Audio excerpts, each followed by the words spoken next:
Topic पढ़ रहे हैं, इसके बेसिस के ऊपर आपको एग्जाम्पल नंबर 4.1, 4.2, 4.3, 4.4 और 4.5 ये 5 तो एग्जाम्पल सोल्व करने हैं। और जो बुक के पीछे के आंकिक क्वेश्चन है न्यूमेरिकल प्रॉब्लम 4.1 एक वो आपको सोल्व करना है। तो कुल 6 क्वेश्चन आपको सोल्व करने हैं और इनके सॉल्यूशन ऑलरेडी मेरे यूट्यूब चैनल पे अपलोडेड है, तो वहाँ जाके आप इनको स्टडी कर सकते हैं। Good morning everyone. आज हम लोग पढ़ने वाले हैं चालक की धारिता और उसके बाद हम लोग पढ़ेंगे विलगित गोलीय चालक की धारिता। सबसे पहले आपको ये समझना है कि धारिता क्या होती है। देखो, इसकी जो वर्ड है वो ही इसकी परिभाषा है। धारी का मतलब है धारण करना, धारण करने की क्षमता। तो धारिता का मतलब क्या है? धारण करने की क्षमता। क्या धारण करेगा? विद्युत पढ़ रहे, विद्युत में है क्या हमारे पास? आवेश। तो हम बोलेंगे कोई भी चालक, कोई भी क्या? चालक। किसी भी चालक द्वारा आवेशों को धारण करने की क्षमता या ग्रहण करने की क्षमता उस चालक की क्या कहलाती है? धारिता। धारिता को इंग्लिश में बोलते हैं कैपेसिटेंस। क्या बोलते हैं? कैपेसिटेंस। कैपेसिटेंस वर्ड है कैपेसिटी का। किसका है? कैपेसिटी। एक जनरल एग्जांपल लेता हूँ। देखिए, एक तो है पानी का गिलास और एक है पानी का जग। गिलास के अंदर 200 ml 200 मिलीलीटर पानी ग्रहण करने की क्षमता है, तो उसकी धारिता कितनी होगी? 200 ml के बराबर। जबकि जो जग है उसके अंदर 2 लीटर पानी स्टोर करने की क्षमता है, तो हम बोलेंगे उसकी धारिता कितनी है? 2 लीटर के बराबर है। मतलब जो जितना ग्रहण कर सकता है, जितना धारण कर सकता है, वो उसकी क्या कहलाती है? धारिता। यदि कोई चालक जितनी ज़्यादा मात्रा में आवेश ग्रहण करेगा, वो ग्रहण करने की क्षमता क्या कहलाती? धारिता। अब इस धारिता का मापन किस प्रकार से किया जाएगा वो ध्यान देना। मान लीजिए कोई चालक है। कौन है बेटा? चालक है, और इस चालक के पास अभी कोई आवेश नहीं है। ठीक है, हमने इसको क्या दिया? एक आवेश। तो जब बाहर से, कहाँ से दिया हमने? अनंत से। जब प्रथम आवेश देंगे तब तो कोई कार्य नहीं करना पड़ेगा, अर्थात कोई विभव उत्पन्न नहीं होगा। लेकिन जब अनंत से दूसरा आवेश यहाँ लेके आएंगे तो जो पहला आवेश है वो इसको क्या करेगा? प्रतिकर्षित। तो इस प्रतिकर्षण बल के विरुद्ध क्या करना पड़ेगा? कार्य। और ये कार्य करने की वजह से यहाँ क्या आ जाएगा? विभव। तो हमने बोला, हमने क्या बढ़ाया? आवेश। आवेश बढ़ाने से क्या बना? विभव। फिर जब आप और ज़्यादा आवेश इसको देंगे तो और ज़्यादा विभव यहाँ क्या होगा? उत्पन्न। तो हम बोल सकते हैं कि जितना आवेश देता जाएंगे उतना विभव बढ़ता जाएगा। तो किसी भी चालक पे जो आवेश की मात्रा होती है वो विभव के मान के क्या होती है? समानुपाती। समानुपाती रसायन आएंगे, एक नियतांक आएगा C, और ये C ही क्या कहलाती है बेटा? धारिता। क्या कहलाती है? धारिता। C बराबर कितना हो जाएगा? Q/V। तो ये धारिता का सूत्र बन गया। तो हम बोल सकते हैं आवेश व विभव का अनुपात किसके तुल्य होता है? चालक की धारिता के तुल्य होता है। इसका क्या बनाएंगे? मात्रक। और मात्रक भी कितने सिस्टम बनाएंगे? 2। एक तो SI में, दूसरा CGS के अंदर। तो देखिए, C बराबर होता है Q/V। ऐसे सिस्टम में आवेश का मापन करते हैं कूलाम में, और विभव का मापन किस में करते हैं? वोल्ट। तो मात्रक क्या बना? कूलाम पर वोल्ट। ये तो फॉर्मूले से है। इसका एक वन वर्ड मात्रक होता है जिसको हम क्या बोलते हैं बेटा? फैरड। और रिप्रेजेंट किससे करते हैं? F से। जैसे आपको पता है कि बल F बराबर कितना होता है? ma। द्रव्यमान का मात्रक kg, त्वरण का मात्रक मीटर पर सेकंड स्क्वायर। तो सूत्र से तो मात्रक क्या आता है? kg मीटर पर सेकंड स्क्वायर। बट हम इसको वन वर्ड में क्या जानते हैं? न्यूटन। इसी प्रकार से सूत्र से तो मात्रक क्या आएगा? कूलाम पर वोल्ट। बट वन वर्ड में धारिता का मात्रक क्या होगा? फैरड होगा। इसी प्रकार से CGS में अगर बात करूं तो CGS के अंदर कूलाम को क्या बोलते हैं? State coulomb. वोल्ट को क्या बोलते हैं? State volt. मात्रक क्या बन जाएगा ऊपर से?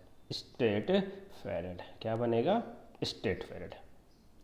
हमें संबंध चाहिए। संबंध क्या चाहिए? कि आपके पास जो एक फेरेड है, फेरेड कौन सा मात्रक इसका, SI, और एक फेरेड का मान CGS में कितना होगा, मतलब हम SI के मान को कन्वर्ट करना चाहते हैं CGS सिस्टम के अंदर, तो वो कन्वर्ट किस प्रकार से करेंगे वो चीज़ हमें ज्ञात करनी है। अब देखिए बेटा, आप लोगों ने पढ़ा है, क्या पढ़ा है कि जो एक कूलाम होता है वो आपके पास 3 × 10⁹ स्ट्रेट कूलाम के बराबर होता है। एक कूलाम बराबर कितना होता है, 3 × 10⁹ स्ट्रेट कूलाम, जबकि 1 वोल्ट बराबर होता है 1/300 स्ट्रेट वोल्ट।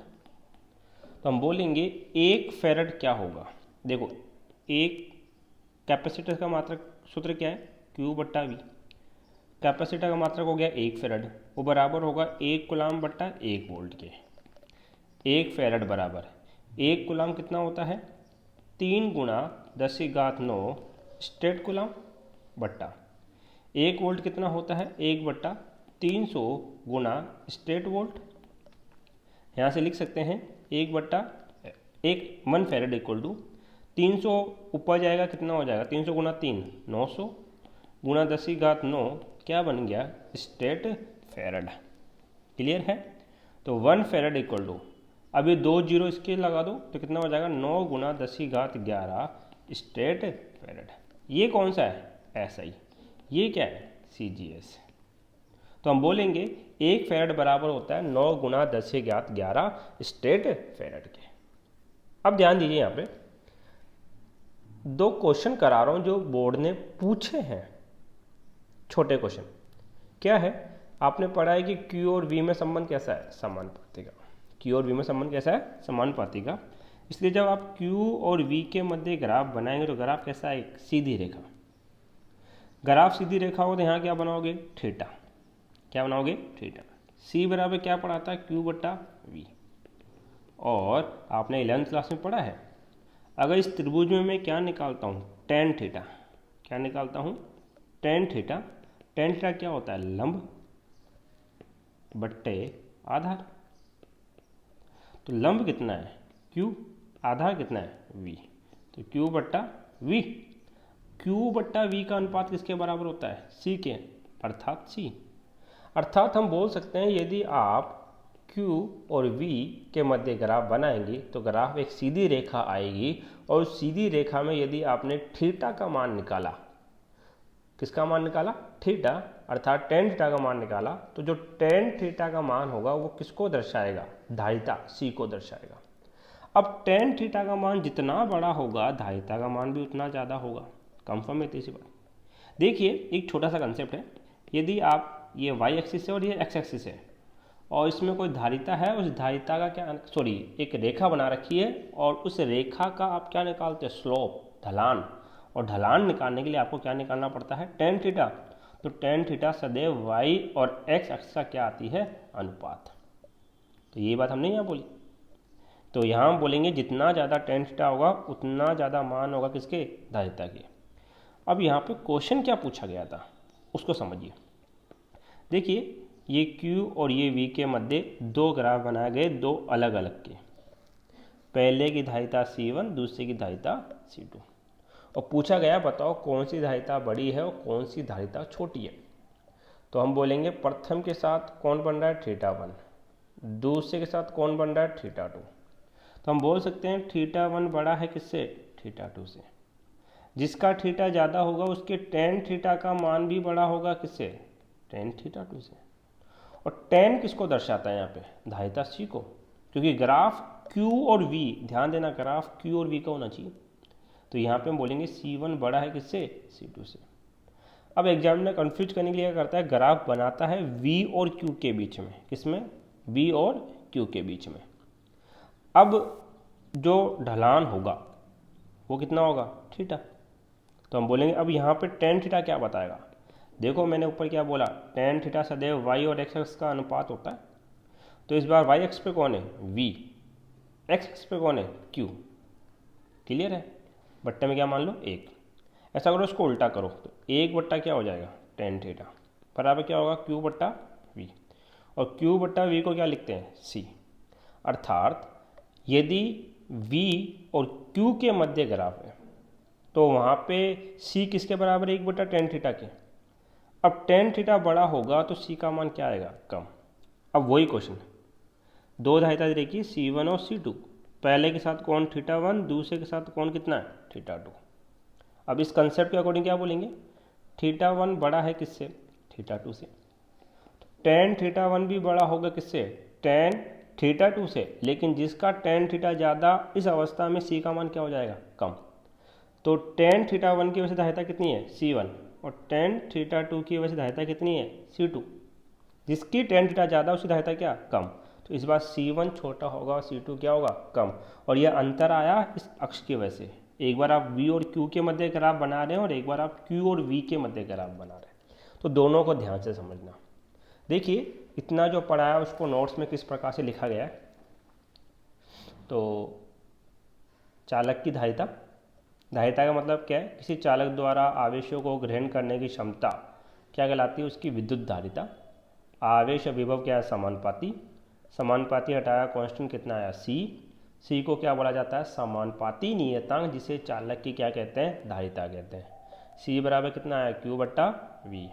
यदि आप Q और V के मध्य ग्राफ बनाएंगे तो सीधी रेखा आएगी, और उस सीधी रेखा में tan थीटा किसको दर्शाएगा, धारिता को, जो Q/V के बराबर होगी।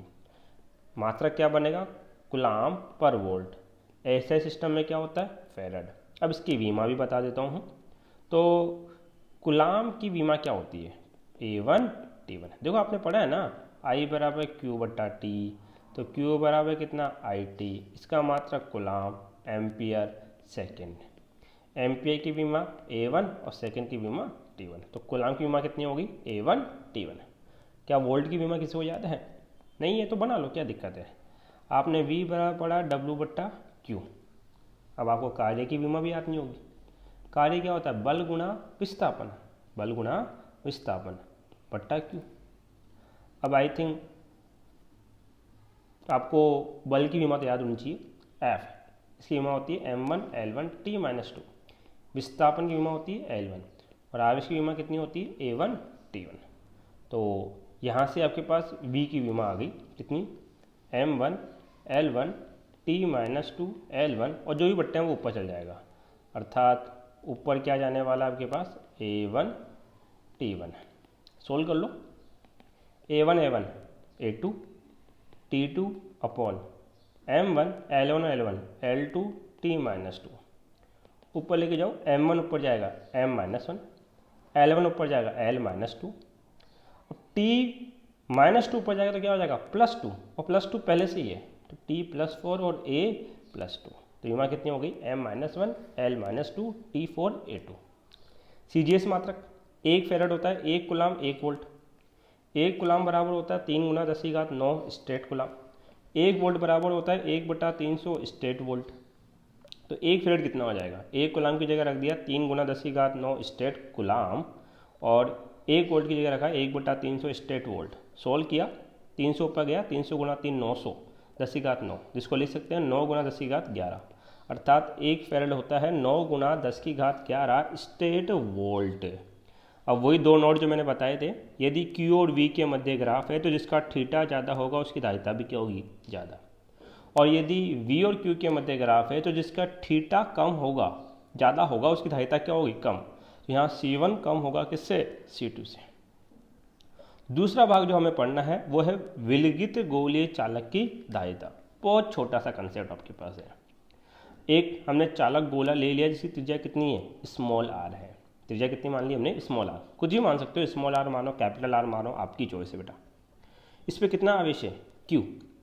तो चालक गोले के सतह पे विभव की गणना चैप्टर नंबर 3 में हमने करी है। चालक गोले के सतह पे विभव कितना होता है, KQ/R, KQ/R। तो चालक गोले की सतह विभव कितना है, KQ/R। धारिता अभी हमने पढ़ी, C बराबर होता है Q/V। C बराबर Q और V का मान हो गया KQ/R। R कहाँ चल जाएगा, ऊपर, Q से Q कैंसिल आउट, तो C का मान, धारिता का मान कितना हो गया, R/K। अब K कितना होता है, 1/4πε0 रख दिया, K की जगह 1/4πε0, बट्टे के नीचे बट्टा, बट्टा ऊपर, तो C बराबर कितना आ जाएगा, C बराबर होगा 4πε0 × R। आप ध्यान दो, धारिता जो है वो त्रिज्या के मान के क्या है, समानुपाती। इसलिए जब आप धारिता और त्रिज्या के मध्य ग्राफ बनाएंगे तो कैसे आएगा, एक सीधी रेखा की। उसके बाद एक कंसेप्ट है, यदि अभी तो ये जो चालक गोला था ये कहाँ रखा था, निर्वात में। अब इस चालक गोले को हमने कहाँ रख दिया, माध्यम में। माध्यम में रखोगे तो धारिता कितनी होगी, देखो जब निर्वात था तो धारिता क्या थी, 4 पाई एप्सिलॉन नॉट आर। अब इसी चालक गोले जिसकी त्रिज्या आर है और उस पर अभी भी आवेशों के मान कितने हैं, क्यू, लेकिन इसको एक माध्यम में रख दिया, एक माध्यम कितना, एप्सिलॉन एम या एप्सिलॉन, जो भी आप लिखना चाहो। तो निर्वात था तो एप्सिलॉन नॉट लिख रहे थे, माध्यम में तो क्या लिखोगे, एप्सिलॉन एम, अर्थात धारिता कितनी हो जाएगी, 4 पाई एप्सिलॉन की जगह एप्सिलॉन एम गुणा में क्या लिखा जाएगा, आर। ये किसका मान आ गया, धारिता का मान। अब आपको पता है कि एप्सिलॉन एम क्या होता है, एप्सिलॉन नॉट गुना एप्सिलॉन आर, पहले चैप्टर में हमने पढ़ा है। तो सी डैश बराबर कितना हो जाएगा, 4 pi epsilon naught epsilon R गुणा में क्या चल रहा है, आर। अब 4 पाई एप्सिलॉन नॉट आर तो निर्वात के बराबर है, सी डैश बराबर क्या हो जाएगा, C epsilon R. 4 pi epsilon R को मैंने क्या लिख दिया, सी, तो सी डैश बराबर क्या आया, एप्सिलॉन नॉट गुना आर। यदि ऐसा माना जाए कि पृथ्वी का विभव कितना है, 0, तो पृथ्वी की धारिता कितनी होगी, अनंत, अर्थात पृथ्वी कितना भी आवेश अपने अंदर संरक्षित कर सकती है। इतना कर सकती है कि हम उसकी धारिता का मापन कर भी नहीं सकते। Thank you.